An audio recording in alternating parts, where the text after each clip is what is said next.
మంచువారి ఇంట వ్యవహారాలు కొత్త టర్న్ తీసుకుంటున్నాయి. మోహన్ బాబు వివాదం సంచలనంగా మారింది. కేసులు, విచారణ, బైండ్ ఓవర్స్ చోటు చేసుకున్నాయి. ఆ తర్వాత క్రమేణా వివాదం సద్దుమునిగింది. మనోజ్ తిరిగి సినిమా షూటింగ్ లో బిజీ అయ్యారు. ఇదే సమయంలో మనోజ్, మోనికా దంపతులు సంచలన నిర్ణయం దిశగా అడుగులు వేస్తున్నారు. ఆళ్లగడ్డ వేదికగా తమ పొలిటికల్ ఎంట్రీ పైన ప్రకటన చేయబోతున్నట్టుగా ప్రచారం నడుస్తోంది. మోహన్ బాబు నివాసంలో వివాదంతో రాష్ట్ర వ్యాప్తంగా చర్చ జరిగింది.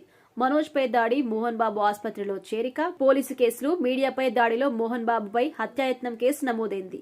ఈ వివాదం సద్దుమునిగింది. ఎవరి పనుల్లో వారు బిజీ అయ్యారు. ఈ సమయంలోనే మనోజ్, మోనికా ఇప్పుడు ఇద్దరు ఆళ్లగడ్డకి వెళ్తున్నారు. వారిద్దరూ ఆళ్లగడ్డకు భారీ కార్ల ర్యాలీతో బయలుదేరబోతున్నారు. కర్నూలు జిల్లా వ్యాప్తంగా ఉన్న భూమా కుటుంబం మద్దతుదారులకు సమాచారం ఇచ్చారు. వారంతా ఆళ్లగడ్డకు చేరుకున్నట్టుగా తెలుస్తోంది. వీరితో సమావేశం ద్వారా మనోజ్, మోనికా కీలక ప్రకటన సిద్ధమైనట్టుగా తెలుస్తోంది. వీరి పొలిటికల్ ఎంట్రీ వేదికగా ఆళ్లగడ్డను ఎంచుకున్నట్టుగా చెబుతున్నారు. గతంలోనే భూమా, మోనికా ఎన్నికల్లో పోటీ చేసే అంశంపైన చర్చ జరిగింది. అయితే గత ఎన్నికల్లో భూమా అఖిలప్రియ టీడీపీ నుంచి ఆళ్లగడ్డ ఎమ్మెల్యేగా గెలుపొందారు. మోనికా వివాహం చేసుకోవడంతో రాజకీయ ఎంట్రీ నిలిచిపోయింది.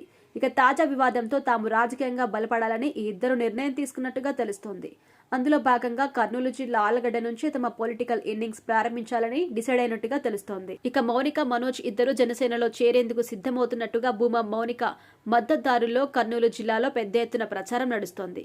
గతంలో మోహన్ బాబు టీడీపీ నుంచి రాజ్యసభ సభ్యుడిగా పనిచేశారు. అటు మోనికా సోదరి అఖిల టీడీపీ ఎమ్మెల్యేగా ఉండడంతో జనసేన వైపు ఈ ఇద్దరు ఆసక్తిగా ఉన్నట్టుగా చెబుతున్నారు. మనోజ్ తొలి నుంచి పవన్ తో సన్నిహితంగానే ఉంటున్నారు. అలాగే మనోజ్ పట్ల పవన్ కళ్యాణ్ ఎంతో స్నేహపూర్వకంగా ఉంటారు. దీంతో ఇద్దరు జనసేన నుంచి రాజకీయ ప్రయాణం చేస్తున్నట్టుగా ప్రకటన చేస్తారు అనే వార్త అయితే నడుస్తోంది. త్వరలోనే పవన్ సమక్షంలో జనసేనలో చేరుతారు అనే వాదన వినిపిస్తోంది. దీంతో నిజంగా ఈ ఇద్దరు పొలిటికల్ ఎంట్రీ ఇస్తారా, రాజకీయంగా ఏం చేయబోతున్నారు అన్న ఆసక్తి ఇప్పుడు సినీ పొలిటికల్ సర్కిల్స్ లో వినిపిస్తోంది.